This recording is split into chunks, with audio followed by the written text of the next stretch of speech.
आपने वोट किए गुंडे मवाली अपराधी, उनका रिकॉर्ड तो देखो। आप जनतंत्र के मालिक हो, आपके वोट से चुने गए वो लोग क्राइम हिस्ट्री शीटर। आप बबूल के पेड़ पे आम चाह रहे हो यार, आपको लगता है सरकार है ये? और क्या है सर ये नाग कंपनी है, नरेंद्र अमित गौतम अडानी कंपनी। आज हमारे देश का पंत प्रधान फर्राटेदार झूठ पे झूठ, झूठ पे झूठ, आज राज्यसभा में बोल रहा है कि मेरे को तो पता ही नहीं किसानों की समस्या क्या है। और ये केसरिया कलर आप कहते हैं ना हिंदू का कलर है। सूर्य नारायण भगवान हिंदू मुस्लिम सिख ईसाई देखता है? बताइए, ये तो सूर्य भगवान का कलर है। जब वो आता है और जब जाता है दोनों समय यही कलर फेंकता है। मैं 56 पकवान खाऊं और मेरे पड़ोसी के घर में चूल्हा न जले तो आपको क्या लगता है मैं उन बच्चों का खून पी रहा हूं या मैं खाना खा रहा हूं? समझने की बात है।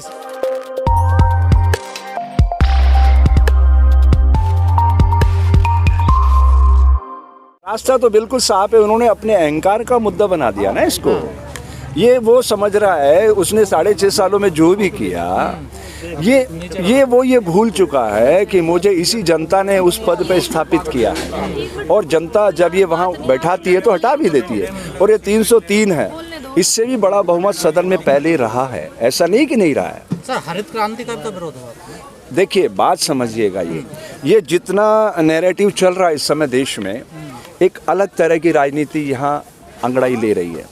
अभी तक क्या होता था, ये वोटों का ध्रुवीकरण हुआ। पहले मुसलमानों को टारगेट करके राजनीति चलती रही कि भाई इनको टारगेट करो और इनको एक दड़बे में बनाए रखो, इनको विकसित मत होने दो, बस वोट का इस्तेमाल करो, और वो बैठे रहे कुछ लोग। अब इन्होंने क्या किया कि 80% लोग तो हिंदू हैं, तो हिंदू कार्ड खेलो। इन्होंने हिंदू कार्ड शुरू कर दिया। हमारा देश तो विकसित नहीं हो पाया ना। हमारी लड़ाई लोकतंत्र को स्थापित करने की है। भारत में अभी तक सच्चा लोकतंत्र आ ही नहीं पाया है। मैं तो ये कहता हूँ, ये विधायक जी खड़े हैं मध्य प्रदेश से, मतलब भारत के हृदय मध्य प्रदेश है। और मध्य प्रदेश के बारे में मैं जो देख रहा हूँ, मैंने तो वहाँ एक अभियान चलाया था, लोकतंत्र बचाओ, कंप्यूटर बाबा के साथ। उनका आश्रम खदेड़ दिया गया मध्य प्रदेश में। 50 साल पुराना आश्रम, ऐसे कितने जनप्रतिनिधियों का पैसा लगा हुआ था, और 151 में उसको कई दिनों तक इंदौर जेल में बंद रखा गया। कंप्यूटर बाबा को, वो भी एक संत है, मैं भी एक संत हूँ, मेरा आश्रम भी ऐसे इन्होंने कोटा में खदेड़ा। लेकिन वही बात है ना सर, संतों का काम तो हाँ, संतों का राजनीति क्या लेना है? आप सबको प्रश्न जाने लगे सर। हाँ, संतों का काम होता है धार्मिक, लेकिन अब वो भी राजनीति में जाने लगे। देखिए दो चीजें समझिएगा आप।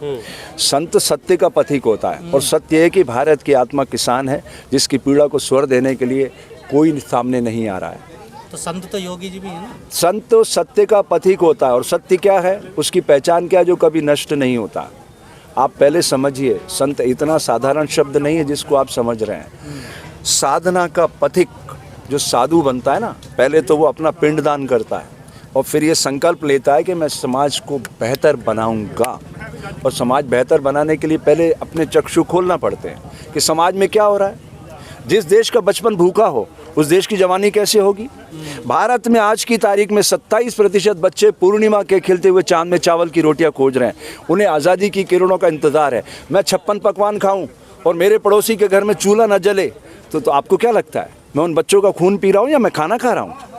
समझने की बात है। इसीलिए तो वो कहते हैं कि 60 सालों में आज़ाद नहीं था किसान, अब आज़ाद करा उन्होंने। ये आज़ादी है। हाँ। ये आज़ादी के 4.5 लाख करोड़ रुपए आप गौतम अडानी को फ्री कर रहे हो, एनपीए कर रहे हो। और देश का किसान 73 सालों बाद क्या मांग रहा है? Minimum support price. ये तो उसका नैसर्गिक अधिकार है। दुनिया की सारी वस्तुओं की कीमत बेचने वाले तय करते हैं, किसान की फसल की कीमत खरीदने वाला तय करता है, बिना ये जाने उसकी उत्पादन लागत निकली भी या नहीं। आप बताइए कितनी पीड़ा की बात है। परिणाम क्या होता है? भारत का किसान ऋण में जन्मेगा, ऋण में पलेगा, ऋण चुकाने के लिए पीढ़ियों पर छोड़ के चल देगा। आप पैसे से गेहूँ खरीद सकते हो, पैदा कर सकते हो क्या? धरती पुत्र बनना पड़ता है। तो ये धरती पुत्र की आवाज़ प्रकृति स्वयं चला रही है। इस देश को इस तरह से बनाने में असंख्य धर्मयोद्धाओं ने अपने खून से सींचा है। ये जो पंजाब है ना, जिस पंजाब ने ये झंडा उठाया भारत माता का, वहाँ कोई हिंदू मुस्लिम सिख ईसाई नहीं होते हैं। वो 5 नदियाँ, पंज आब, आप लोग सही तरीके से बातों को समझने की कोशिश करो। 5 नदियाँ, झेलम, चिनाव, सतलज, व्यास, रावी के इर्द गिर्द रहने वाले लोग पंजाबी कहलाते हैं। इस देश के आज़ादी के आंदोलन में 90% उन्होंने जिम्मेदारी से अपना शरीर त्यागा है इस देश के लिए। तो उसी धरती से भारत माता का ध्वज आया। और ये केसरिया कलर आप कहते हैं ना हिंदू का कलर है। सूर्य नारायण भगवान हिंदू मुस्लिम सिख ईसाई देखता है? बताइए, ये तो सूर्य भगवान का कलर है। जब वो आता है और जब जाता है दोनों समय यही कलर फेंकता है। एंटीऑक्सीडेंट स्प्रे करता वायुमंडल में। रंगों की भाषा हम नहीं समझते। रंगों की भाषा दुनिया को देने वाले डॉक्टर सीवी रमन थे। 1930 में दुनिया को उन्होंने बताया कि रंग क्या होते हैं। ये जो 5 एलिमेंट हैं, जल, पृथ्वी, आकाश, वायु, अग्नि, इनका सबका कलर है। जल सफ़ेद है, पृथ्वी पीला, आकाश नीला, वायु धूम्र में, अग्नि लाल है।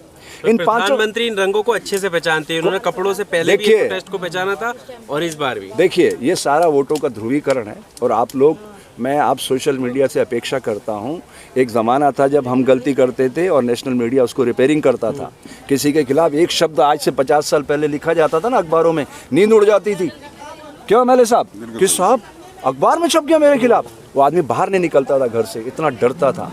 और 50 साल पहले का आदमी कहता था साहब झूठ मत बुलवाना, बाल बच्चेदार आदमी। आज हमारे देश का पंत प्रधान फर्राटेदार झूठ पे झूठ, झूठ पे झूठ। आज राज्यसभा में बोल रहा है कि मेरे को तो पता ही नहीं किसानों की समस्या क्या है। कितनी हैरानी की बात है। एक पंत प्रधान की इतनी एजेंसियां, 12,000 आदमी तो उसके आईटी सेल में काम कर रहे हैं। 12,000 आदमी अभी आईटी ट्रोल पे लग पड़ेंगे। आपका ये जैसे ही रिलीज होगा देखना, नीचे आप पढ़िएगा लोग क्या बोलते हैं मेरे बारे में। नहीं, ये थोड़ा ही कहा उन्होंने, मुझे नहीं पता कि लोगों को नहीं पता जो बता रहे हैं समस्या क्या है। देखिए, प्रॉब्लम क्या है आप बताइए, प्रॉब्लम क्या है? अंतर्राष्ट्रीय सीमा बना दिया, यहाँ बना दिया ना, कटीले तार लगाए कि नहीं लगाए? जब नहीं बनाया तो आप ही लोगों ने कहा कि पुलिस क्या कर रही थी, क्यों चले गए लोग दिल्ली में? अगर आप सुरक्षा को लेकर सुरक्षा दे रही है, आपको यहाँ व्यवस्था कर रही है, तो आप तब भी सवाल खड़े कर रहे हो। ये सुरक्षा है, इसे सुरक्षा कहते हैं आप। और फिर कैसे सुरक्षा? लोकतंत्र में क्या तरीके होते हैं संवाद करने के? क्या तरीके होते तो हैं? सरकार तो खुले है, सरकार सरकार किधर है? सरकार किधर है कि हम बात करने के लिए तैयार। सरकार किधर है? कृषि मंत्री लगातार बात। सरकार आपको लगता है सरकार है ये? और क्या है सर? ये नाग कंपनी है, नरेंद्र अमित गौतम अडानी कंपनी। जैसे जनता ने नहीं चुना। जनता ने कहाँ चुना है? 2019 में उसने कहा कि मुझे वोट दीजिए आप, और आपने दिए। तो चुना ही तो। आप अमेरिका में खड़े हैं या भारत में खड़े हैं? भारत में। यहाँ कैसा चुनाव होता है? एमएलए एमपी चुनते हो, वो चुनते हो प्रधानमंत्री, आप डायरेक्ट चुन देते हो? नहीं, उनके द्वारा अगर आप वोट उन्होंने ये कहा कि आप मेरा कैंडिडेट मत देखो, आप मुझे वोट करो। आपने वोट किए गुंडे, मवाली, अपराधी, उनका रिकॉर्ड तो देखो। आप जनतंत्र के मालिक हो, आपके वोट से चुने गए वो लोग क्राइम हिस्ट्री शीटर। आप बबूल के पेड़ पे आम चाह रहे हो। तो फिर गलती किसकी है? आपकी आप वोटर्स की। यस, उसी को जगाने के लिए आपकी ड्यूटी। आप इसलिए पत्रकार बने हो, मिरर हो आप। आपकी ड्यूटी है उस धुंध को हटा के दिखाओ कि गलती आप कर रहे हो।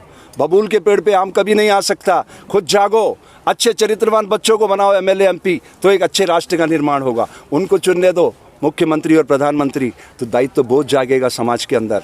समाज में जन जन में चेतना आएगी, वो बात करेंगे एमएलए साहब आपने घोषणा पत्र हमारे सामने रखा था, आपने इम्प्लीमेंट क्यों नहीं किया? नहीं, हम क्यों वोट करें? पूछ रहे हैं इस बात को कि आपके प्रतिनिधि आपके साथ क्यों नहीं है? प्रतिनिधि का था, हमें वोट थोड़ा दिया इन्होंने। वोट इन्होंने पार्टी को दिया, एक चेहरे को वोट दिया, इसलिए हम इनके साथ नहीं है। किनके साथ नहीं है? आपका प्रश्न, आंदोलन में आपका प्रश्न क्या है? आपने कहा ना सर कि आपने जनता की गलती। हम लगातार पूछ रहे हैं इनसे कि आपके साथ आपके प्रतिनिधि क्यों नहीं है, जो सांसद एमएलए हैं। यही तो मैं कह रहा हूँ, अभी आपको बार बार वही प्रश्न दोहरा रहे हो। 2019 में उसने कहा मुझे देखो, और सारी जनता ने उसी को देखा, क्योंकि उसने नैरेटिव ऐसा बनाया था, सबका साथ, सबका विकास, सबका विश्वास। 15 लाख मुझे देना थे, 1,10,000 का कर्जा मेरे माथे डाल दिया। राष्ट्रपति के ऊपर कर्जा डाल दिया, भिखारी पे कर्जा डाल दिया। और उसका परिणाम क्या हुआ? देश में त्राही त्राही मच गई। वो 2 करोड़ नौकरियां देने वाला था, जीडीपी औंधे मुंह गिर गई, रोजगार खत्म। पर स्वामी जी, अब जो है इस मुद्दे को लेकर जब से विदेशी सेलिब्रिटी इस पे बोले हैं, अब आंतरिक मामला बताया जा रहा है और ये कहा जा रहा है कि ये जो ताकतें हैं वो हमारे देश की छवि धूमिल करना चाहती हैं। जिन चीज़ों से आप मुझे रिकॉर्ड कर रहे हो, ये कहाँ से बन के आई है? कहाँ से बन के आई है बताइए? अलग अलग आपके हाथ में जो चीज़ें हैं, ये जो इंस्ट्रूमेंट है, ये भारतीय दिमाग की उपज है या विदेशी वैज्ञानिकों की उपज है? ईमानदारी से बताइए। नहीं, वो तो मेरे देश का IIT का इंजीनियर टॉपर एक IC की डिवाइस में से 2 कलर नहीं चलाता है, और चाइना का लेबर 5 कलर चलाता है। 1930 का जब विज्ञान हमें पढ़ाया जाएगा 2021 में, तो हम दुनिया के साथ अपडेट कर सकेंगे। आपका प्रश्न उसी तरह से दिख रहा है मुझे। अरे दुनिया ग्लोबल विलेज में तब्दील हो चुकी है। आप कह रहे हो विदेशी सेलिब्रिटी, अब विदेश क्या था? कमला हैरिस कहाँ पे उपराष्ट्रपति है? कहाँ की रहने वाली है? अरे दुनिया ग्लोबल विलेज है, उस तरह की सोच रखो ना आप लोग।